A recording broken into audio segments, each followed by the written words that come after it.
Hi, everyone. Welcome to Relatively Sane. I started this thing again, which I've talked about on the podcast before, where I try to do something nice for myself every day. And it has not been easy. You know, I'm so impressed with people that just like wake up and say, oh, I have to do this. I'm going to meditate. I'm going to do that. It's just, I will get to that point one day, but I'm not there yet. But I do make a conscious effort to every day do something good for myself. Like today, I said, you know what? Like right when I got up, I was like, let me just relax again. So I went back to sleep. That's something good for myself. Like I just think if I sleep all day and night, I'm really taking care of myself and I'm resting. I mean, when is this thing going to be over? What a crazy time. People are like, well, let's not talk about it a lot. Are you kidding? It's what's happening now. My goal is to just keep doing what I'm doing and eat well, exercise, meditate, sleep enough, be positive. None of this is going to happen. I'm just saying this is the goal. This is where I would love to be, but it's not going to happen for a while. I'm taking baby steps. I just watched another video where a man flipped out because he had to wear a mask in a store. Don't go in the store if you don't want to wear a mask. Like it's a law, it's a rule. Like we have laws and rules in certain places and you have to do it. I mean, because it's like a stop sign. You have to stop at the stop sign. I don't understand why someone would go into a Costco or anywhere and know that they have to wear a mask. It's on the door. Everyone's wearing one, and then scream and yell that they have to wear it. It's so enraging, and I know so many of you feel the same way. Whether you like it or not, it's what you have to do now. So you just fucking do it. And you don't have to do it everywhere. I'm just saying in New York, you have to do it. And I don't know. It seems to be the same people, the same types of people that still get so angry and resistant. And I got to tell you, normally middle-aged white people, not always. I'm going to tell you, don't send me messages or whatever. I have seen some other ethnicities, some other ages, whatever, but it usually is that group. And they'll scream and yell and throw shit in the store. Thank God I am not around that, because let me tell you something. If I saw someone screaming and throwing things or screaming like an old person, because they were told to wear a mask or asked to wear a mask, I would kill them, I think, at this point. So I'm just praying that doesn't happen to me anywhere, because I am not going to be okay with it. I love you all. I really am having so much fun lately talking to fans and communicating, and everyone, a lot of people have been sending me messages and it's so sweet. I have a Patreon account. I know some of you don't know what that is, but it's Patreon, Patreon, and you can get 2 episodes of Relatively Sane earlier than everyone else. And then I post special videos. You can message me, you can comment. It's more interaction, and you can spend $5 a month or $8 a month or $450, whatever you want to do. Because of course, like a lot of you, I'm in a lot of therapy right now, and it's a fucking fortune. Okay, let's get on with this podcast, because I am so excited for you to hear my guest today. I am wishing all of you so much love and happiness and good health, and just take care of yourselves and know that I love you. Hi, everyone. Welcome to Relatively Sane. I am here with my very good friend. I'm so excited because we have not talked in so long, and we can catch up on the podcast. Please welcome my guest, Ross Mathews. Hi, my love. It's so good to see you. You too. It really is. It's been a long time. I think the last time was it couldn't have been 10 years ago on the Rosie Cruises. I think it was. I think we've run into each other somewhere along the way since then. I hope so. Wait, I think we did once, but I don't remember I where. don't remember either. It's like whatever. But I'll tell you Yeah. this: I feel like I saw you yesterday, You and my do? love Me for you too. is I as feel strong as it's ever been. I love you. I just love you. Because Ditto. this is the thing. A lot of the people that I have on this as guests, they're comics, they're actors, whatever. I know they're in angst a lot. Now you are like one of the most positive, upbeat, happy people. Now I know you go through your shit, but like, Yes. do you feel pretty happy most of the time when all this other stuff isn't going on? You mean when the world's not ending and we, Yeah, when we're you can not. finally go outside for a second because the pandemic's over, but then the racial riots have started? Um, does Racial. that get me Yeah. down? Time to time, just a skosh. But have been happy. I've been lucky. My baseline always falls right around happy, right? So like, some people are just Wow. always depressed or always full of angst. And I'm sure that's Yeah. environmental too. But, I go through some shit, and I have, we both gone through loss and everything. We can talk about any of it, but Hmm. I'm like my mom that way. She was just always kind of even keel and happy. I also am so grateful, hun, because Hmm. that I won the lottery in life in terms of my career Yeah. and working and being a gay cartoon from a farm town. I won the lottery in life, so I'm just Yeah. grateful. You did. Now, where did you grow up? And okay, you're in Long Island. So imagine as far away from there as you can. It's a little farm town in Washington State above Seattle, right under Vancouver, British Columbia. Wow. So, Yeah. and I'm just curious because I don't think we ever talked about this, but did you come out when you were growing up or did it take you a while? Oh no, I'm still closeted. Did I come out? What? Are you nuts? Did Oh, I yeah. I need to come forgot you're out? married to a woman. No, wait till I tell my wife that one. No, in fact, for a lot of your listeners, you should Google me and find out that I am a man. Let's start there. Oh, my God. You are so funny. I can't take it. I sound like a man a lot. I Yeah, can't take I'd it. love to know what that feels like. I Um, can't. so I didn't have to come out. So I was this like gay kid, like Right. you've seen on like sitcoms, like kids that were obviously gay. Mm-hmm. I was that kid, but like in a farm town. I'd go hunting with my dad because I was like trying to find something to bond with him. But I bring my Little House on the Prairie book so I could keep up with Half Pint as he was shooting a mallard or something. So I would try, but it was it was interesting. It was something else. Actually, you know what it did though? What? It made me really sharp. That sharp tools, how if someone comes at you, comedy is like karate.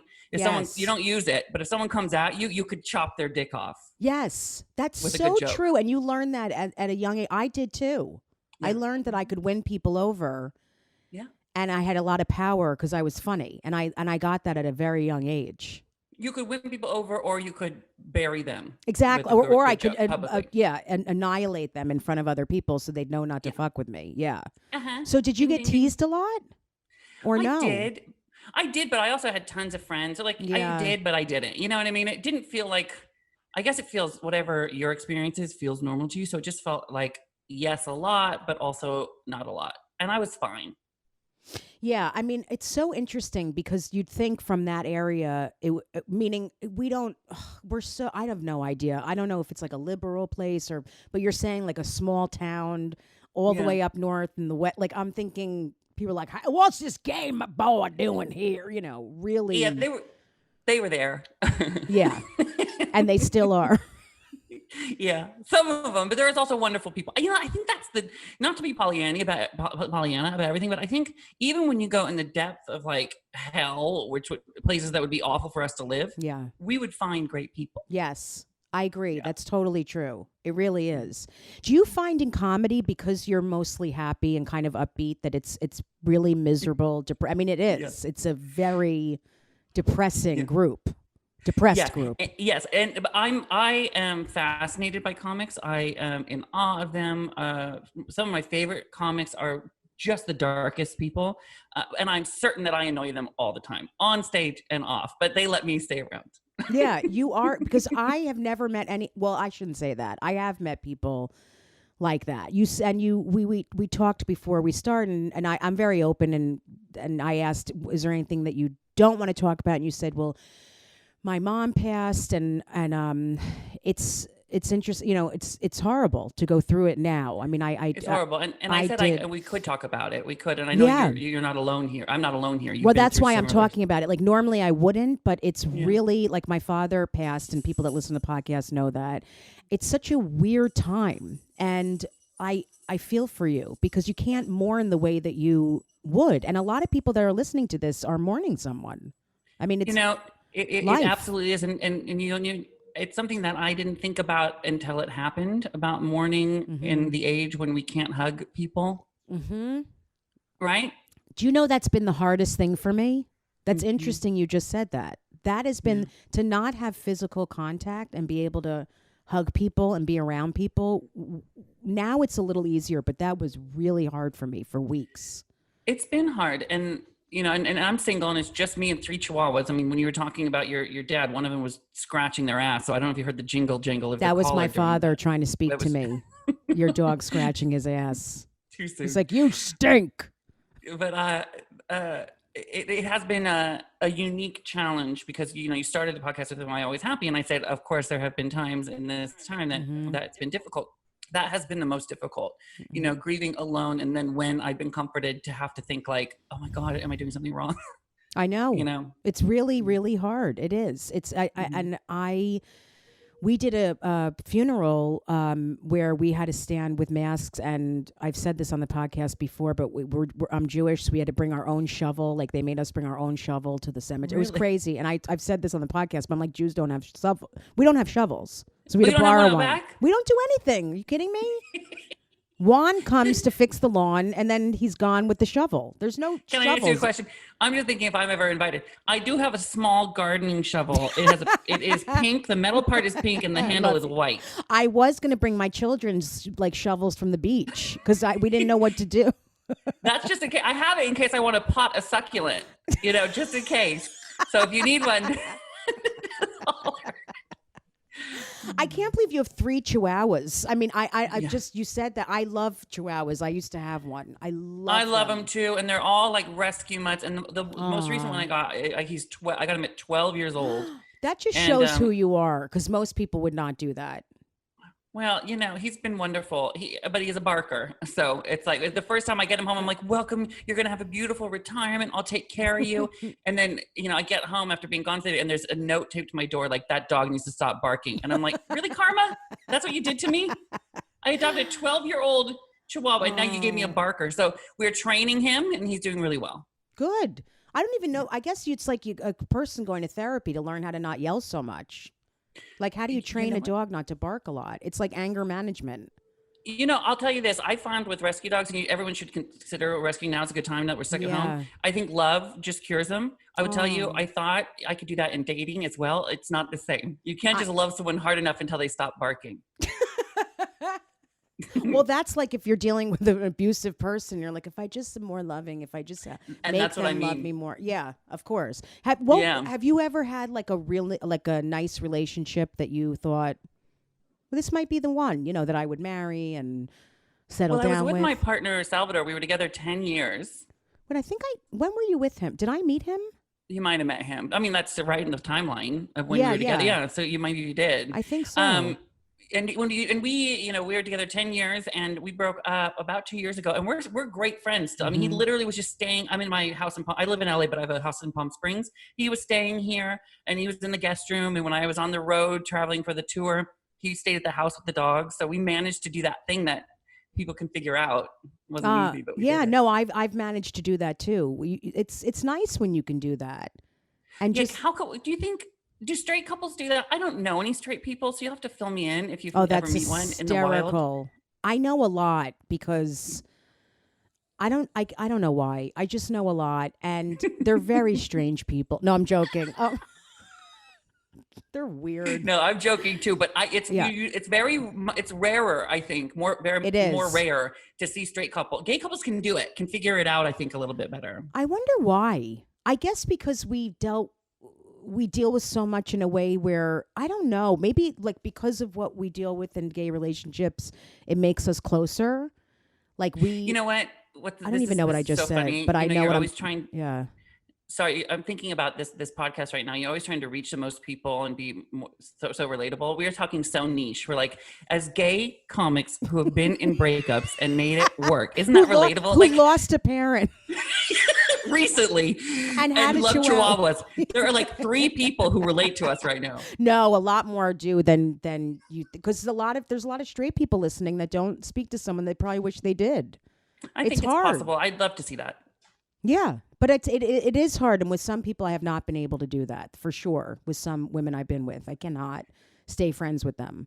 Someone said something that stuck with me. They said, if you love someone once, you should be able to love them forever. You don't have to be in love with them forever, but you should be able to love them forever. And I think, God, someone would have to do something pretty shitty to me to make me stop loving you and caring about your well-being. Me too. I feel the exact same way. Even if we went through hell together, even if stuff happened, I still love the people I was with. Not everyone, but there's a couple I still. What are you doing with career stuff now? I mean, your story is so amazing. I think we just need to back up 1 second. Sure. Can you tell people how the Tonight Show happened and like all this? It's such an incredible story. It gives people hope. Absolutely. You know, I grew up, like we said, in a little farm town, but I always loved pop culture. I loved celebrities. I would look at the magazines of Hollywood and think that's gotta be Mars. That can't be like a real place. Hollywood's an idea. It's not a place. I was just fascinated by it, you know? And I would have, like, my mom bought me at the thrift store this book of Oscar winners through the years, and I would just read it and memorize it and quiz I didn't have a lot of friends, and I would quiz myself and I would try to write, and I just was obsessed. And so when I graduated college, about 30 seconds after I graduated college, I packed my Ford Tempo and I drove away, and I drove to Hollywood. But I went to college just in the Inland Empire here, which is like 35 minutes out, because I thought, if I can get a job in it, around it, I'll be happy. I'll push the button. I'll do the whatever. But I want to be around them in talk shows specifically. And I got an internship my senior year in college working for free at Leno, which was like, I thought that this is the pinnacle. And then my last day of work, a comic dropped out of covering the Ocean's 11 premiere, and the head writers, because I had been talkative when I was there, you know, I wanted to know what a writer was. What's a producer do? Who pulls the curtain that makes the cord that makes the curtain open? Who does what? So I was talking to him, and one of the writers who I talked to said, "You know who's funny is that Ross in the hallway." I can't even. So, this is so great. Yeah, and so they pulled me in, and I had been stealing food from the cafeteria the whole time because my job was to get the lunches for everybody, and I'd always order an extra hamburger or a burrito and hide it behind a potted plant. So they called me on my last day. They said, "Can you come into the head writer's office?" And I was like, "Oh my God."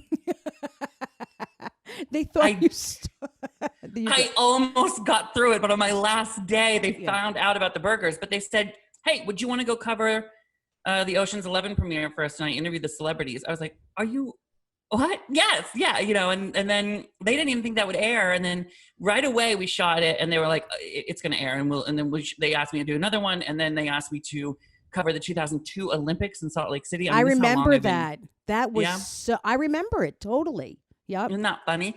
And then, you know, I was on that show 14 years, and eventually I became a creative consultant, started producing all my own segments, and I went to the end, you know? And then that's when E started with the red carpets and Chelsea Lately, and then now RuPaul's Drag Race. Which is unreal that you're involved with that. I mean, like, everyone knows who you are. I was telling some friends that I'm interviewing you and you're doing the podcast, and they were like, "Oh my God, I love him. I love him. I love him on RuPaul." And it's great. I mean, I think that's the most popular show, that and The Bachelor, right? I mean, it's insane. You know, I like when we talked about, I jokingly said, I feel like I annoy all my comic friends. It's not just my comic friends. I feel like, you know, like you're always afraid you're annoying everybody. I don't know if you have that anxiety. Are you kidding? I'm the same exact way. I always feel like I'm a nuisance. Yes. And so we have been lucky enough to go to the Emmys the past few years and actually win a couple times and go there. And every time I'm there, I'm just like in awe of who's standing around. And these people come up to you who you're like, "Oh my God, that's the guy from Veep," you know? And then he is like a huge fan of you. And you're like, "Are you kidding me? You are on the funniest, best show in the history." What? It is bizarre to me that I even get to do the show, because we just have fun in like Simi Valley in an old sound stage. Yeah. You know, Michelle, Carson, Rue, and I, and all these amazing queens. The fact that anyone sees it, and then the fact that it's regarded so highly, is just bonkers. It makes me very happy. Well, I listen, this is one of those stories where talent, it's someone who's talented gets somewhere, which is not at all the case in this business. So they noticed that you had a lot of talent and that you had something to offer at the Tonight Show, which I love. I love that. I mean, that's how I ended up working with De Niro. Is that true? Yes, I was performing at this Comedy Cellar, and he was in the audience and just loved. He loved what I did. Oh, what did that feel It like? was That insane. moment when like he's talking to you and you're like, No, Ross, I was performing. I get a call that weekend. I'm in Florida doing a gig for very old Jews. It was horrible. And I get a call at noon. I have to be at the show at like 3 for a 9 o'clock show. You have to get there like 7 hours early. Because all the Jews are like, where am I sitting? Like, it's just, everyone's anxious 24 hours a day. It's just anxiety. Is she going to show up? We need you here hours before. So, and I get a call from Taylor Hackford, who's a huge director. And he was like, Bob loves you. He wants to meet with you. And I'm like, Bob who? I had no idea what was going on. He's like, Bob De Niro. I'm like, what? What are you talking about? So I met with him and we hit it off, and he realized I ended up producing on the movie and being in it and being his sidekick. It was crazy, but I love the story because it gives people hope that you don't ever know when it can happen. And if you put karma out there and you work hard and you treat people well, good things can happen. I hope that's true. I hope that, I mean, some of the most talented people I know. Nobody else knows. That's isn't that right. funny? I know. But you know what? I know you know this. You're a great business person, and you have to have that too. It's not like it was in the business however many years ago where you could just be talented and someone would take care of it and you would move ahead. You have to like really work at it now with social media and make good decisions, and the agents and the manager. Yes, and then you have to. I was just with, not to name drop, which no, by the way, I just brought up Bob De Niro. Name drop is the title of my second book. Name drop. They're really good celebrity stories. I only tell it happy hour. Available everywhere now. That's anyway, awesome. But, not to name drop, but I was just I'm friends with Gloria Estefan and Emilio Estefan, which sounds insane. I know it sounds insane. Like I'm going to Madonna's on Thursday. Yeah, it sounds insane. Right. Which, by the way, they live on Star Island. Anyway. But so I'm with them, and Emilio's saying, he goes, Russ, you have to diversify. The music business pays nothing now. And so comedy is the same. So I'm like, oh my God, what am I going to do? So that's why I'm like, I'm trying to do the next level of my career. I think is going to be me sort of like sitting out, producing some things and doing, real estate in Palm Springs. I can't, I don't know. I don't know what the next but that's part good. holds, well, but you have to especially think like now, that. You know what? He's right. Yeah. Especially now, because we don't know what's going to happen. And you should produce.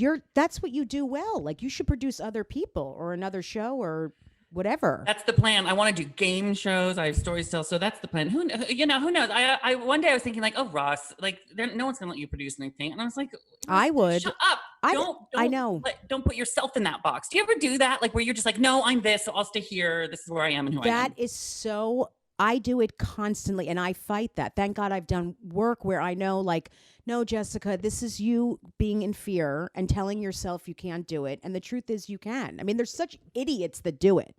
Look who such produces. Dumb people. They're the sometimes dumbest. you go into a meeting where the person in charge and you're just like, you just got lucky like one afternoon. Or they know someone or they, friends of the family. I mean, it's something. So I know. Well, maybe we'll put our heads together and do something. Oh my God, I would kill to do something with you. Are you kidding me? I've heard RuPaul is the sweetest person on earth. Like amazing. But you talk about a smart business person. Right. Wow. Right. And kind and decent and trailblazing. And, part of being a good business person or performer or whatever you think of the grades, being consistent no matter what the cultural tides, no matter what. Look at Joan, right? She was just consistently her forever. And I think Rue has done the same thing. You look at what Rue was doing in 89, in 91. It's the same stuff Rue's doing now. Of course, it's better and fine-tuned and all of this, but that kind of consistency is so incredible. Was never swayed by where the public was culturally, what they thought of him. Just a really strong person. What you just said affected me. Like I learned something from what you just said, because now is a time where, as a performer, you're filled with, you're worried about saying this or doing that. And I'm like, I'm already out there. I've said so many inappropriate things. I've done so many. I mean, I know I have a good heart, of course, but of course I love that like, do you feel like if you said something that you should apologize? How do you feel about that? Like people apologizing? I mean, Joan Rivers said, don't ever apologize. And then there's people that a lot of people are now, and I know how I feel about it. But how do you feel about that? Do you know how you feel? Uh, I don't. I know that I wouldn't if it was funny. I wouldn't apologize if it was funny, and I wouldn't apologize if my intention, like if I said something Yeah. intentionally racist, I would apologize for that. But I would never do that. I know, If I that's what said I'm something saying. intentionally homophobic, I would apologize for that. But I would never do that. Right. You know, or transphobic or this. So that's where I can't imagine a scenario where I'm apologizing for a joke. Listen, I will make a joke that's not funny, but never one that is intentionally mean. I feel the exact same way. And I think it gets tricky because there's people who are just keep apologizing and no one accepts the apology anyway. Got to tell you guys. Have you ever seen everyone go, "Oh, you know what? He apologized. Let's not cancel him or her for saying," and it's words. Like it's really tricky when you're a performer in Yeah, this but listen, business. there's some people that didn't apologize who shoulda. Oh my God, a ton. Right. ton. But there are times when I see people apologize where I go, oh, no, honey, you don't need to. Like, I just hold on, know. stay strong. The news will pass over. And like, it was funny and it was fine. I feel the exact same way. So it really, and that all depends on who's managing you and the advice you're getting and all of it. It depends on so many things. It really does. So if you surround yourself with people who can guide you the right way, it's really important. It also depends on your balls. You know, whether no matter your gender, like sometimes you just have to have balls and go, no, I'm good. I'm gonna. How do you feel when be strong people, about this. I'm sure people have said horrific things to you or about you. I mean, I've dealt with it my whole career. So for nothing, like literally I'll tell a joke about my kid and someone will be like, I hope you die on the internet. It's crazy. Like nothing even racy, nothing. So does that affect you a lot? Like if you read something negative, do you get very sad? No, it only affects me if somebody like accuses me, and this is in any way, accuses me of something I didn't do. But if your opinion of me is that I'm unfunny, fat, annoying, it's like, I get it. I've thought those same things about myself. I get it. I always say that. Right? Yeah, I'm like, there's nothing you can say that I haven't said to myself today. Like, yeah, but if you say I stole this or I cheated this or something in my life, that's unacceptable. I'll stand up for myself. But otherwise, no. And you know what? Not to bring it back like full circle and to get emotional, but like, you know, my mom knew I was a good man, right? And that's kind of all I needed to know. I know. But, I just thought that when you were offending you- talking. I did. I thought about her. Isn't that weird? When you were saying just now? Right before you said her name, like brought her up again, I thought about her, that you were brought up very well. That was what I was thinking right before you said that. Thank you. So you feel like you had you have closure with her, like your relationship was good and you feel good. I mean, there's always stuff you could have said or did, but I'm going to do something real quick because my headphones are being wonky. We're just going to pull the curtain back a little bit. So No I'm just going to problem. talk to my computer one. Is that okay? Yeah, So of course. the quality is Yeah. probably going to be a little worse. What were you asking about Mom again? oh, I was saying, do you feel complete with her? That's anyone who's lost a parent understands what you're asking. I know. And so if you haven't, I'd like you know, after someone dies, you understand their beginning and their middle, and then you understand their end. But as it's ending, it's not the end yet, you know? So it's almost like, like there's no do-overs for that. It's like you get one take. I know. Kind of thing, right? And so I didn't feel complete when my dad died. I was 24. And so I kind of felt like a kid. It was about me, right? Yes. I just was so sad and it was happening to me. And one of my biggest regrets in life is that I never asked him, are you scared? What does it feel like? Do you want to say anything? You know? So I always carried that with me when my mom found out she was sick, and she was sick for a long time. You know, she had cancer and it went away, and then it came back in a way that couldn't be cured. So we did have about 9 months of knowing that this was going to be it, you know. So we got to have conversations, and I took her to Paris and London and all that stuff, and more importantly, we had nights where we barbecued in the backyard, and we had great conversations. I feel like there was nothing unsaid between me and my mom, but I hate that it's ended. I know. right? And it's probably too soon for me talking about this, but I do have anger, a lot of anger that like, I was in Walmart the other day and I saw this woman, she was walking around, she was just like under her breath being like, oh God, I had the worst day. She's probably 75. I had the worst day. Yeah, and she was such a bitch. And I just like got unrationally angry in my head. Like, this woman gets to live. I know. This woman gets to walk around at 75. And my mom died at 69. She was the kindest, most wonderful person you ever met in your entire life. And it just doesn't make any sense. So I think I answered 9 questions there, but your question, are you complete with your mom? I'm complete with my mom, but I'm still mad that her life ended. Yeah, I mean, all those answers made complete sense to me. I had 7 months with my dad, and it was not the same as with my mom. It would have been a little more emotional. We would have sat and like really processed stuff, and but I knew there was nothing really more I could say to him because he wasn't like a mushy kind of person. So he would have been like, no, we're not talking about that. He would have gotten really like, I'm not going there. He did do that. You did. Did you get to talk to him a little about life? No. How much you loved him? Well, I said I love you, and he couldn't really take it in. Like it was hard for me because at the way end, like 5 days before he died, he's like, "All right, enough of the I love you." Like he said that, and it was like, "Oh my God, I gotta think about him." It's funny what you said because I'm older, but if I were 20 something, I would have taken that so personally and been like, "I need to talk to you." And I have things I need to say. And this is not about you. But because I'm older, I was like, let me do whatever his wish is. Like, this is not he's dying. That was the difference between when I lost my father at a young age and I lost my mother at 40 is I did get to ask her those questions, and that's and I don't blame myself at young, and we just have to forgive ourselves. We only know what we know when we know it. Mm-hmm. But I'm grateful I know it with my mom because I do feel at peace with her. Of course, with her, I feel at peace. I just miss her so much. I know it's very, very hard. It's I still can't. I couldn't look at a picture and watch a video. I have a voicemail with him I can't play. It's just, it's too much. And again, another part of it is like what we're going through in society. I can't process it with people physically. I know. It's just the absolute worst. So anybody who's been struggling to this time for any loss or any reason, I'm so with people, and I don't want to bring people down, and isn't that so us not to want to? No, people love this, that listen to this. They love when it gets real, because my podcast I just had the trigger. I said that trigger in my head where it was like, stop, people don't care.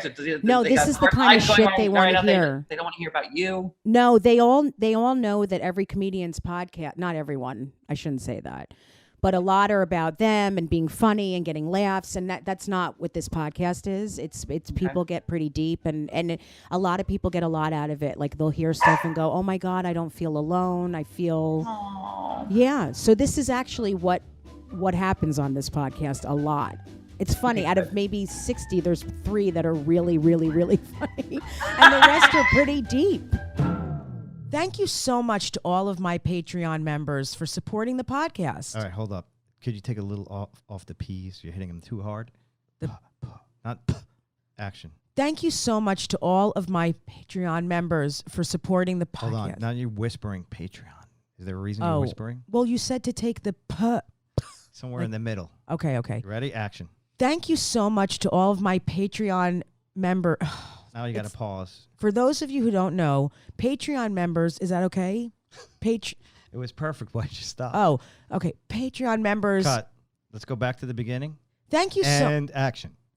Thank you so much to all my Patreon members for supporting the podcast. For those of you who don't know, Patreon members get early access to the podcast, ad-free episodes, and access to monthly live streams where we talk more about... All right, let's take it back to the beginning. That was perfect. Do it exactly like that. I just did it well, though, but why are you starting over? Thank you so much to all of my patron... Cut. Why are you screaming? Because I'm just trying to get through this. Action. Thank you so much to all of my... Thank you so much to all of my Patreon members. For those of you who don't know, Patreon members get early access to the podcast. Perfect. Keep going. There's so many P's. Keep going. Ad-free episodes. You could cut this out, right? For those of you who don't know, Patreon members get early access to the podcast, ad-free episodes, and access to monthly live streams where we talk more about being relatively sane. Hold up. Did we agree on monthly live streams? Yes, you told me I should do them because it'll get more members. I don't know how to do a monthly live stream. Don't you just talk in your phone? We'll figure it out. Come on, let's get through this. We have to go. We should speed this up. All right. Thank you so much to all my Patreon members for supporting this podcast. For those of you who don't know, Patreon members get early access to the podcast, ad-free episodes, and access to monthly live streams. We don't know what that is, but whatever, where we talk about being relatively sane. If you want to join our fantastic community that is so corny, go to patreon.com/Jessica Kirson. That's patreon.com/Jessica Kirson. That's Patreon. I think you said patriot.com. Go to patreon.com/Jessica Kirson. That's patreon.com/Jessica Kirson. Patreon.com/Jessica Kirson.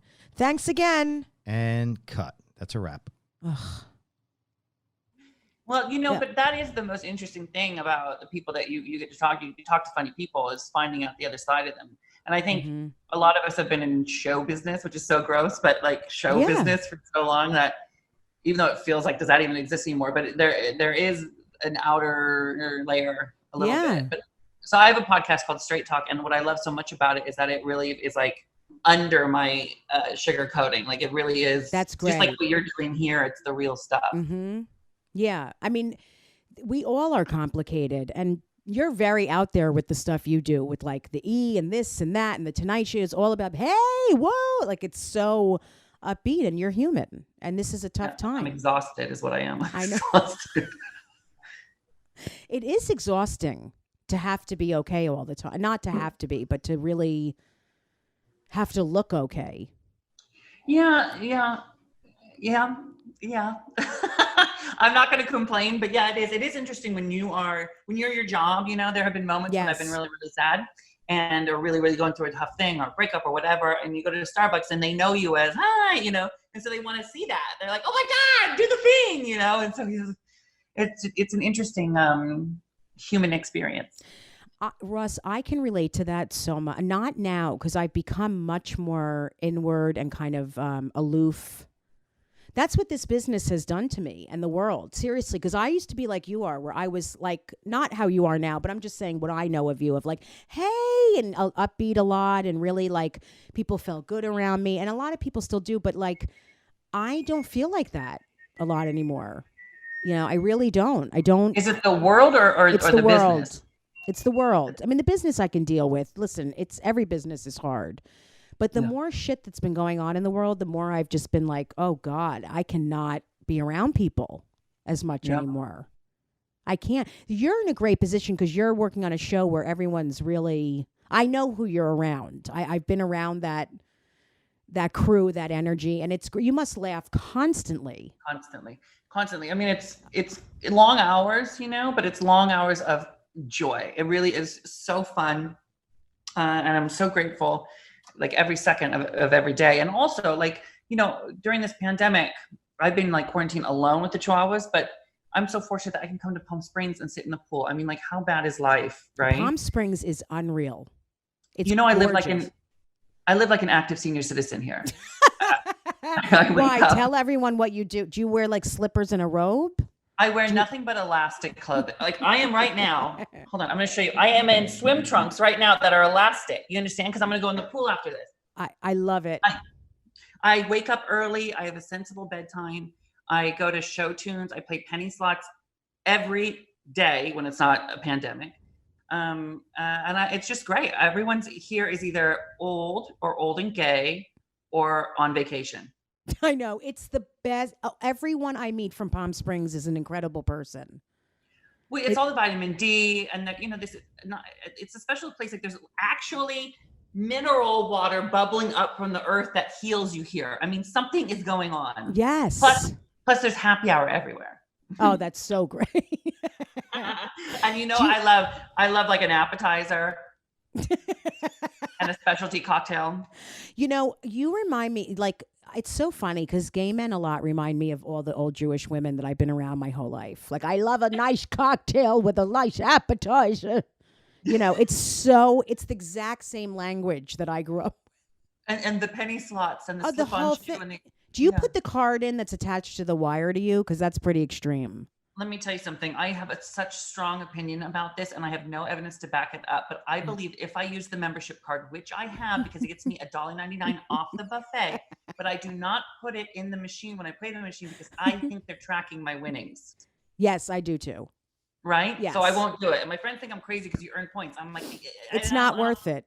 It's not worth being tracked. No. Because I think I have a big win and you know it, you're going to make sure I don't get another big win for a long time. But meanwhile, when I'm talking big win, I one time won $80. I was just going to ask you what a big win is. I don't think they're going to track you if that's the big win. They're tracking me. Do you miss it? If I went to the casino all the time, I would miss it right now. Bad. I miss it completely. It's reopened. Oh, really? I'm telling you, Palm Springs has had minimal cases, and so the county Thank whatever God. opened before LA, and so the bars just opened last Friday. You have to go and can you imagine like going to happy hour in a gay bar with a mask, and then you like follow this tape thing, and you can't take your mask off, so you sit down. But if you see someone hot across the bar and want to go talk to them, you have to put your mask on and walk over. Can it have a hole in it? Like a glory hole? Yeah. Like, can you have a mask with a glory hole and just... By the way, gays are social distancing. That's what we called glory holes back in the day, social distancing. Of course.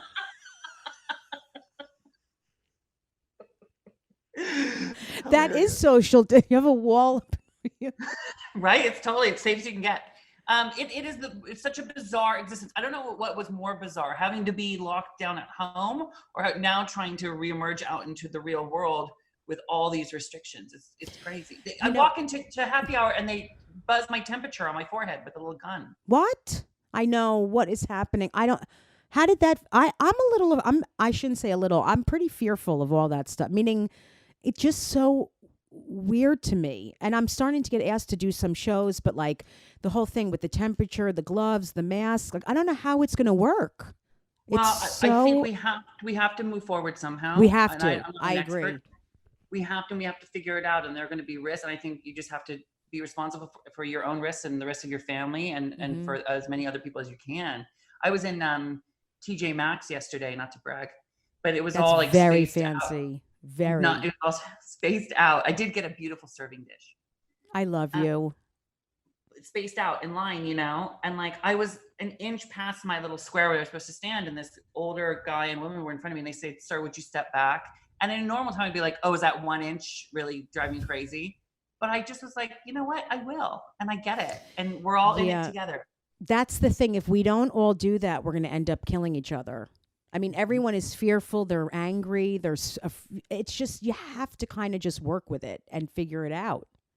What about filming? Because you can't film for a while, right? We're supposed to be filming now on Drag Race, so we'll go back. I don't know when. It's up in the air, but they just announced in LA that their productions can go back within guidelines or things. So we'll have to, luckily, like on our show, at least us during the runway part, we're pretty, and by the way, if your audience haven't seen Drag Race, they should give it a chance. It's a really great show. Oh God, it's unbelievable. And I hear about that show more than any show. People talk to me, a lot of my straight guy friends watch that show. It's like, yeah. In the airport sometimes walking through, like this big butch guy will come and be like, "Hey, Shangela was robbed." That's his. So funny. But our show, we should be able to go back, hopefully. I don't know. I heard that they're starting to do stuff soon, that they will start production. That's been insane, that nothing can be filmed or even doing, you've done some meetings over Zoom. It's so crazy. Like if a lot of you obviously most of you have never done, but you like pitch stuff and you're doing it with network people and you're on the computer in a little box. It's so crazy.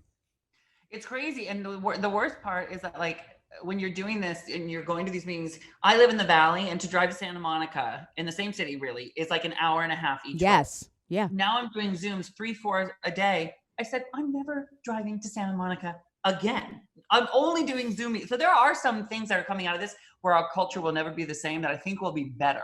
I agree with you. I do. Doing podcasts. Were you doing Zoom podcasts before the corona? No, I was sitting with people in a small space. You're right. I and also I I've been able to do some shows as a comic online. So like, there's ways of making some money where I don't have to get on a plane and travel somewhere. Can I ask you a question? Yeah. You're I love that doing you just covered fine. your face. I did a gay gasp and then a I can't timeout. take which is a it. football It's thing. hilarious. The umpire does it. But I umpire, referee. Anyway, oh, please let me stop. just take that in for a second. The line cook does no idea. Stop it. So here's the deal. How was it doing comedy with the without the laughter?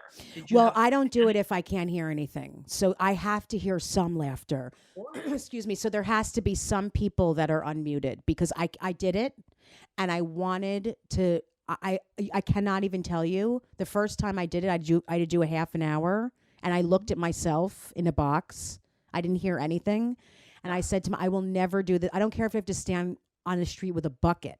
No. And tell jokes. I will never. No, it's like trying to conduct without an orchestra. Like there's no feedback. Where are we? I don't know where I am. That's been the hard. I have to tell you, that's been the hardest thing. Is I feed off the crowd. So I decided to produce crowd work shows. I'm doing the first one soon, and I think it's amazing. It's like there's this comedy club called Nowhere Comedy Club. It was a brilliant idea, brilliant. So it's on the internet, and they run a show for you. Wow. So there's a ton of people doing them. And they have a host, and he looks like he's in a club telling jokes. And then the audience is unmuted, but there's security. Isn't this unbelievable?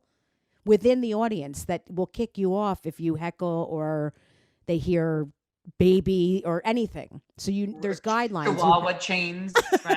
Chihuahua. I like hearing the chains. It's kind of hot. Yeah.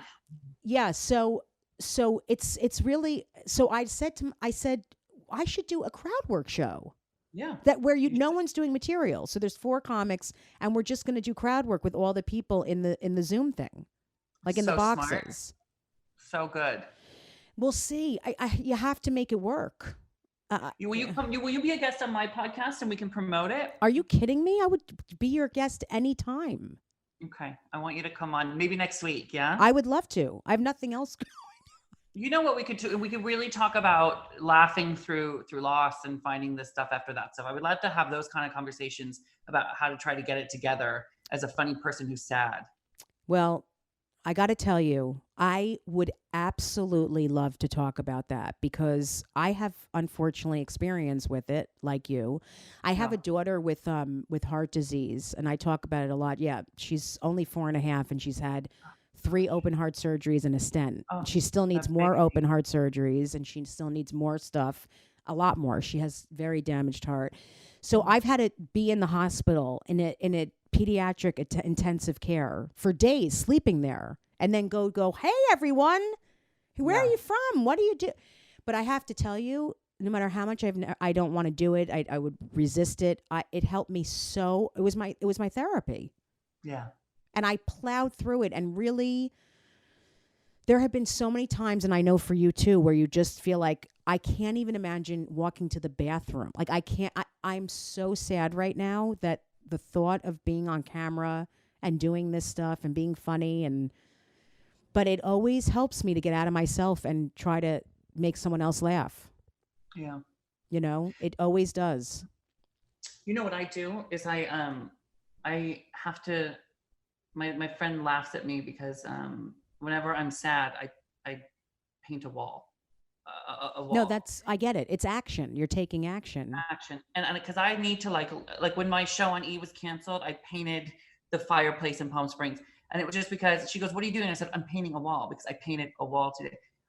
Otherwise I would be sad and I would be in bed, and you can't do that. I think if you let yourself lay in that sadness, it just becomes like quicksand, so. I can't, I have a friend who's always like, no, you need to sit in it. I'm like, no, you don't. You need to give yourself an amount of time. Seriously, that's what I'll do. I'll be like, okay, you've done this for a couple of days now, and you cannot afford to do this because I force myself to get up and take action and do something. So whether it's painting a wall or making a phone call or doing a show or listening to something or just physically taking action is so important. Totally. Totally. And especially now, it's extra heavy now. And by the way, I think it also goes for anyone who's just trying to keep their head above water during these weird times, you know? I think it is, you can have a good cry and then slap your face, get up and do something to make something pretty. Maybe it's because I'm a gay. I like to make something pretty, right? Yeah, I get it. I'm going to put this plant over here now. Oh, look at that. I'll look at that for a little bit, you know, something. Well, no, I think that's true. I mean, even when you said put a plant over here, it's like you're creating something around you visually that you can look at that'll make you feel good. Because it's so easy to get stuck. Yeah. And like when I get like that, I can become a real victim in my head. Poor me, why me? Like I can really go down that road. And then it's so interesting. Like when Isabella, my daughter, has been in the hospital, I am so grateful. And I'm like, I'm never complaining again. I'm so grateful. I'm never going to say what. 3 days later, I'm like, I couldn't get a fucking parking spot. I immediately go back to these stupid things that are not important and become a victim again. And I've worked on that a lot. Well, the fact that you're working on it means that you're better than 99. I know. All right. Yeah. Costs a lot of money to go to therapy. Do you go to therapy? I do. Yeah. Yeah. I need to, especially now. I mean, thank God for my therapist through the whole thing with my father. It's been, do you? I think I have to start. You know, I went to therapy for when after my dad died for a little bit. And I said to this woman, I was talking about something, I go, oh my God, you must be so annoyed with me. Just like, and everybody just comes in here and like unloads their problems onto you. And she goes, you know, Ross, some people like to be there for others in their time of need. Like, understood, lady, understood. Got it, doc. Yeah. And I just always thought maybe I couldn't, just like I'm trying here, you know, like it's our nature to try to keep it going, keep it running, produce the moment, keep going. I don't know how I would do in therapy, but I think I need to go talk to somebody. I think it would help you a lot because there's so many things I tell her that I don't talk about with other people. Like she knows I don't hide anything. I really don't. Give me one thing. No, I'm kidding. Don't. I was just kidding. Don't tell me. That's just for you and her. No, I'm saying like I'll talk to her about intimacy stuff. That's a perfect example. And I'm very private about that with other people. Very. Yeah. That's nice that you have that. Yeah. It helps. Honestly, I always feel better because when you keep things in your head and to yourself, it just grows. It just grows in the darkness. You know, negativity. I feel like I'm cleansed after I talk to a therapist. Okay. I would love that. I don't know that what I would love is like a roadmap of how to like organize my thoughts, you know, like they help with that. Yeah. Yeah. So that's what I would like. Maybe I'll get into that. You mean your brain is always like moving and working? Yeah. And it's like, I'm like, okay, you've been sad long enough. Be happy now. Now you've been happy long. Maybe you should feel sadness now. It's like, I need to just like learn like how to like, when it comes, how to navigate. Do you know how much therapy would help with that? I'm not kidding. I know so. I deal with it. I talk about that a lot. Okay. Because you're going to find this interesting. I'll tell you why I think about it. My mother's a therapist. Oh, and she's an incredible person. The problem is that a lot of times, you know, because she's a therapist, she would tell me why I'm feeling the way I'm feeling or, you know, when I should feel this way or how I should, you know, to try and help me. But it really confused me. I was always confused my whole life. And a lot of times I have to check in and be like, am I having valid feelings right now? Or is this, you know, I don't know a lot of the time. Yeah. I don't. Sometimes you don't know when you're the asshole, you know? I don't sometimes. You're the wrong one. Interesting. So therapy has helped you with that. Okay, today, I'm motivated today to call whoever does the thing that can find the doctor with my insurance and the thing. I'm going to do it today. That's so good, Ross. You have to tell me when you do it. I'm not kidding. I would love to see you do that and hear. A lot of people are afraid to go, but they don't.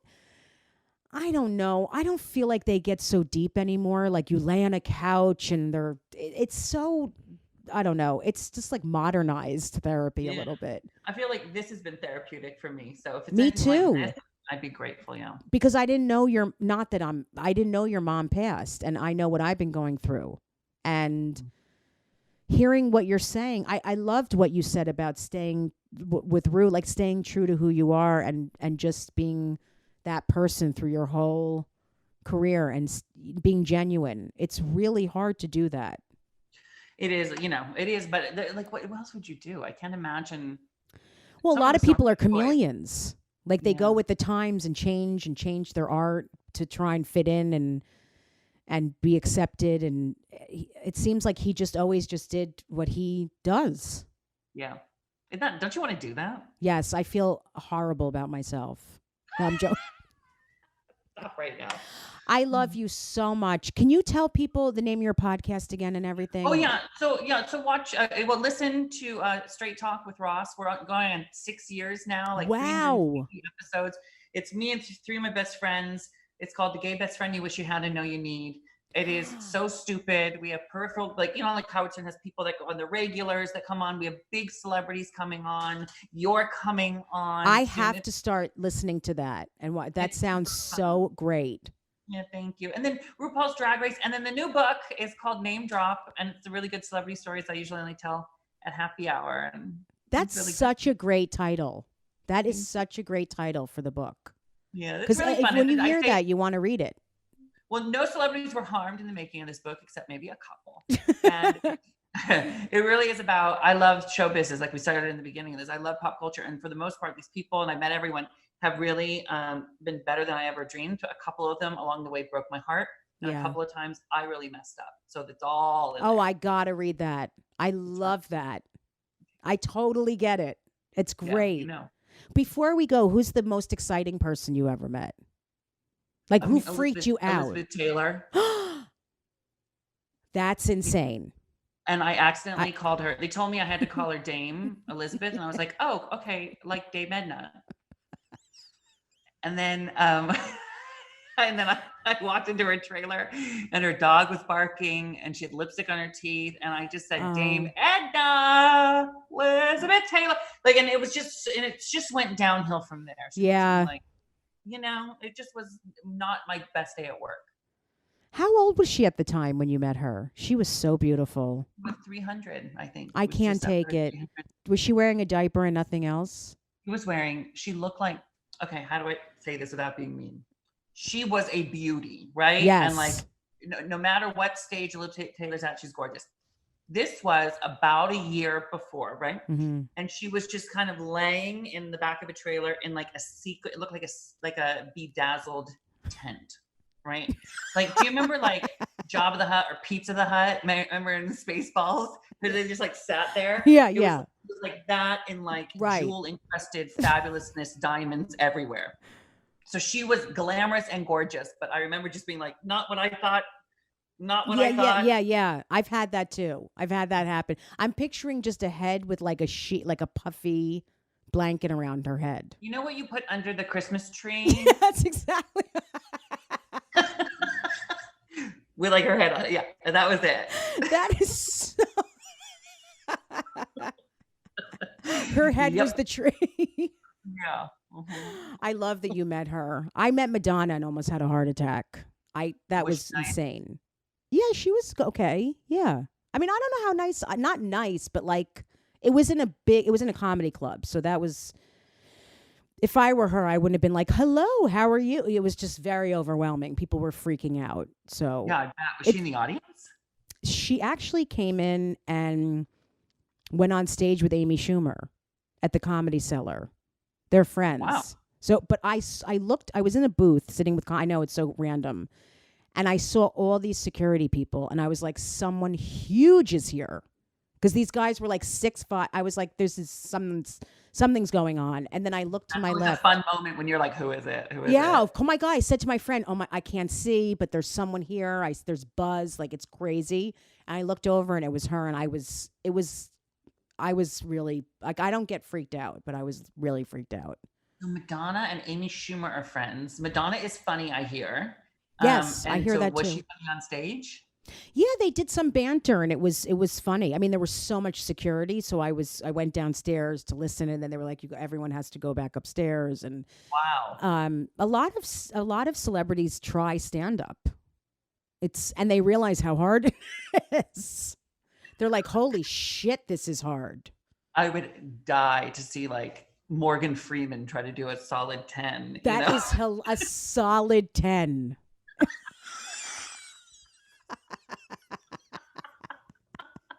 Solid. So solid.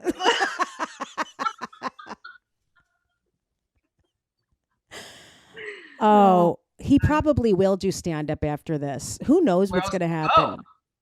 Driving Miss Daisy and then the improv. That's what they say. I can't take it. Well, I love you. I appreciate you. Thank you so much for doing this. Everyone, get the book. Yes. And listen, I love you as well. I'm so sorry about your dad. And I'm kiss so that sorry about baby, your mom.